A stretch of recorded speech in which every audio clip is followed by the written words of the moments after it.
Marcos Saravalli, eu sei que você tem gráficos hoje, sempre, hoje, né? Todas as sextas. Todas as sextas a gente tem a nossa... O Saragráfico. Vamos rodar uma vinheta? Saragráfico? O que você acha? Já tem, já? Não, vou pedir, surpresa. Vamos pedir aí para rodar uma vinheta do Saragráfico. Até meu aniversário tá pronto. Tá chegando o seu aniversário, acho que dá tempo. Então, talvez. Talvez. É em dezembro, talvez.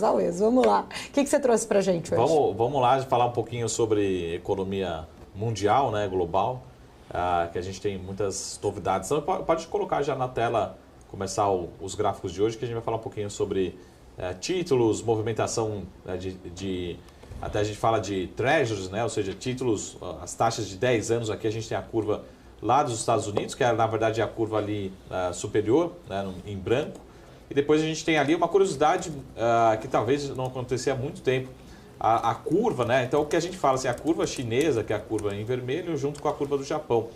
Mas a curva chinesa, o que a gente fala, a gente está tendo alguns novos estímulos na China, mas eles não estão sendo suficientes. Acho que o grande recado 2, né, o segundo recado dessa semana aqui no mundo, foi que a China voltou do feriado, ela fez aqueles anúncios de estímulos antes do feriado, mas não estão sendo suficientes. Ou seja, tem uma chance muito grande, né, do governo continuar estimulando, sobretudo em relação à política monetária, e é isso que a gente vê nessa curiosidade aqui, nas taxas de juros de longo prazo, né, que são as taxas de financiamento, taxas que dão o apetite ao risco, né, como a gente até estava vendo aqui falando de Brasil, se a gente olhar para a nossa curva de médio e longo prazo, né, o mercado, nesse exato momento, já vem precificando algo até acima de 13% em algum momento, tá? No fim desse novo ciclo de aperto monetário. Então, é um pouco dessa curiosidade. A princípio, a curva chinesa deveria ter novos estímulos para termos reações aí também para a sua ação para Vale, para siderúrgicas, e não está sendo suficiente. A gente está vendo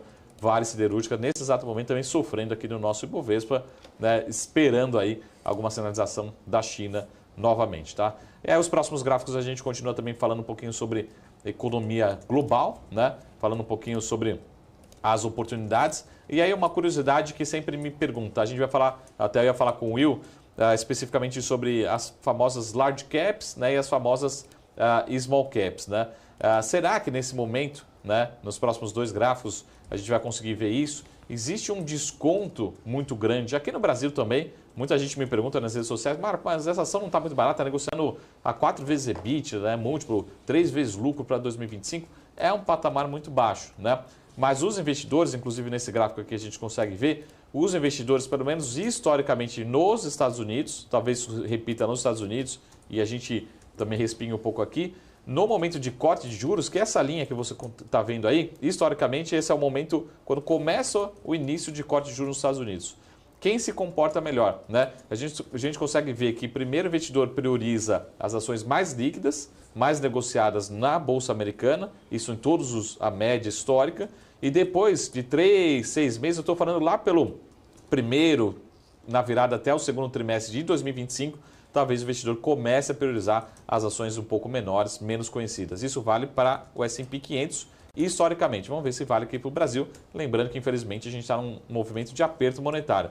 Então, isso é o histórico. A partir do momento, lembrando que a gente já iniciou o ciclo de afrouxamento monetário por lá, né, dá 3 meses na média, depois a gente começa a ver, de fato, as small caps reduzindo esse desconto excessivo lá no mercado norte-americano. Ver se a gente consegue fazer esse movimento por aqui também, né? E, por fim, a gente tem mais algumas curiosidades em relação ao mercado norte-americano, que é justamente essa leitura, né, em relação olhando um pouquinho não só para o mercado norte-americano, aqui a gente está falando um pouquinho da Europa, tá? Ou seja, esse movimento de large caps, small caps não acontece igual no mundo todo, tá? Então, os Estados Unidos têm uma preferência por liquidez ou por ações de tecnologia ou ações mais conhecidas num primeiro momento, o que diferentemente acontece na Europa. Até mesmo porque a Europa tem uma indústria, né? As empresas listadas têm um outro perfil de característica. Então lá tem indústrias muito tradicional, ligada a turismo, ligada ao consumo, farmacêuticas. Então são composições diferentes em relação aos seus índices. Então esse comportamento não acontece exatamente igual. Aqui tem o famoso também, a linha ali, é o início do corte de juros, mas para o mercado europeu, como acontece historicamente o comportamento das ações, tá? Ficou alguma dúvida, Maurílio? Ficou. Diversas dúvidas. Né? Muitas. a gente observa então essa questão do catalisador, né? Que é justamente o início do corte de juros para desencadear esse movimento aí, tanto na Europa quanto nos Estados Unidos. Para o Brasil, vale algum paralelo ou vai depender muito do desempenho da própria questão fiscal nos próximos meses?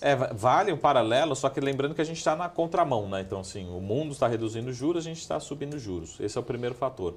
A gente precisa entender também que o Brasil, de certa forma, isso o mundo também, mas o Brasil ele é muito movimentado por dois grandes investidores, né? Não pelo Saravalli, né? Pelo Maurílio, que compra lá, a gente compra nossas 100 ações todos os dias, 200 ações, ok, né?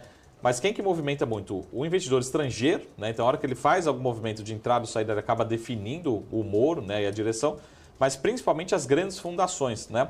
Como até a Paula falou, como as grandes fundações dependem muito dos juros, né, reais, e como os juros reais no Brasil eles estão num patamar muito alto e vão continuar por 2024, 2025, não tem nenhum atrativo, por exemplo, para essa força compradora grande das fundações virem para a Bolsa, né? Então, para mim, o grande catalisador também no mundo é a política monetária, é a taxa de juros, acaba competindo muito. Mas se a gente olhar, se o estrangeiro não vier, quem que vai comprar? Pô, o Saravalli está comprando 100 ações, está movimentando o mercado? Não. A gente precisa de um segundo player, né, um famoso institucional, os grandes fundos, e eles não vão vir pelo menos, né, como a gente está vendo aqui na curva de juros, precificando até uma taxa de juros chegando a 13%. Eu acho exagero, mas o mercado sinalizando que é possível. E isso vai desestimulando, né? Tirando essa atratividade aqui do investidor. Ele fala assim, por que eu vou alocar na Bolsa se eu consigo bater minhas metas, ter um belíssimo retorno para o objetivo dele? O objetivo dele não é sair correndo e tomar risco, o objetivo dele é ter retorno. O retorno dele está lá garantido na aplicação do Tesouro, na TNB de longo prazo. Por falar nesse tema aí, a gente teve uma atualização hoje a respeito da saída do fluxo estrangeiro na B3, né? O último dado é da quarta-feira, uma saída bem alta de 1 bilhão 580 milhões e no mês a gente está vendo uma saída, uma retirada de 2 bilhões 540 milhões. No ano o fluxo negativo é de 30 bilhões de reais.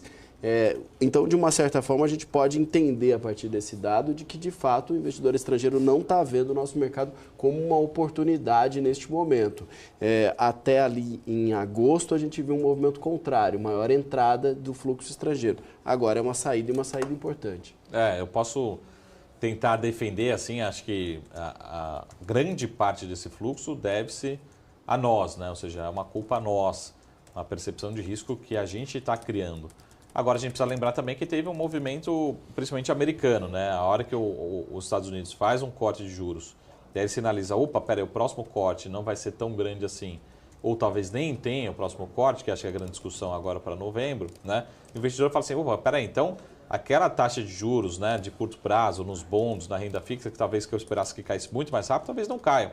Então, deixa eu voltar para lá para a segurança, né, o que a gente chama de flight to quality, vão voltar. Aí a gente viu isso também no câmbio aqui no Brasil, antes de voltar realmente, de fato, a tomar risco. E lembrando que esse investidor estrangeiro, ele é muito volátil, né? Então, lembra que a gente teve ali um mês de agosto bom, e aí ele está fazendo, provavelmente, se ele entrou rápido, ganhou rápido, provavelmente ele está fazendo alguma realização de lucros especificamente, tá?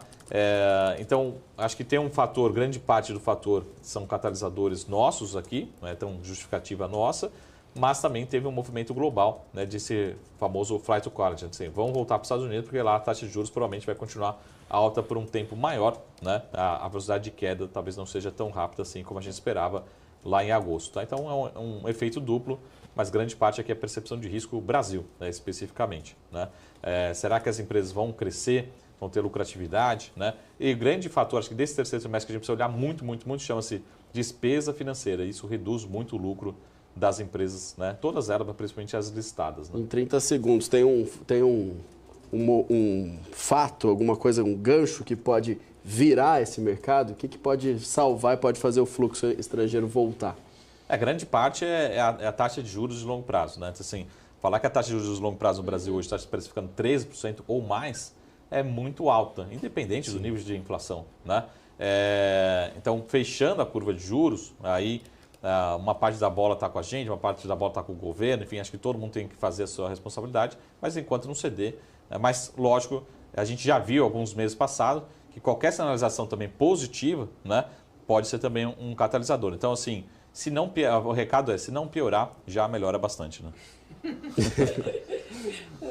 Boa. Me lembrou aqui a presidente Dilma Rousseff. Boas pérolas dessa época, viu? A gente vai para um rápido intervalo comercial. Você que está acompanhando a nossa programação da BMC News, continue com a gente. Voltamos dentro de 2 minutos.